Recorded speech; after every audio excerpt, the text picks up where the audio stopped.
সুন্দরী সব মেয়েরা ভিখারির সামনে হাঁটু গেড়ে সম্মান জানায়। অন্য ভিখারি এইসব দেখে অবাক হয়ে যায়। সুন্দরী বলে, মহলে আক্রমণ হয়েছে, দয়া করে ফিরে চলুন, আমি আপনাকে অনুরোধ করছি।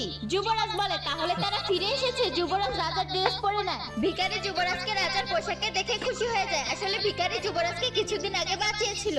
যুবরাজ বলে, এবার আমাকে যেতে হবে, তোমার যদি কখনো সাহায্য লাগে আমাকে স্মরণ করো। তারপর যুবরাজ চলে যায়।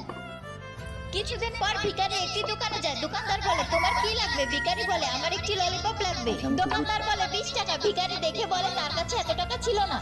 দোকানদার ওকে ফ্রিতে একটি ললিপপ দিয়ে দেয়। এতে ভিখারি শুকরিয়া আদায় করতে থাকে। পরে ওর কাছে যত টাকা ছিল সব দিয়ে চলে যায়। ভিখারি টফি খেতে খেতে যাচ্ছিল আর তখন একটি মেয়ের সাথে ধাক্কা লেগে যায়। পরে ওর ড্রেস সাফ করতে থাকে আর ওর বয়ফ্রেন্ডের রাগ হয়ে যায়। পরে ওকে একটি ঘুষি মেরে দেয়। ভিখারি ললিপপটি নিতেই যাচ্ছিল, মেয়েটি পা দিয়ে চেপে ধরে। পরে মেয়েটির বয়ফ্রেন্ড ওকে ফুটবলের মতো লাথি মারতে থাকে আর সবাই হাসতে থাকে।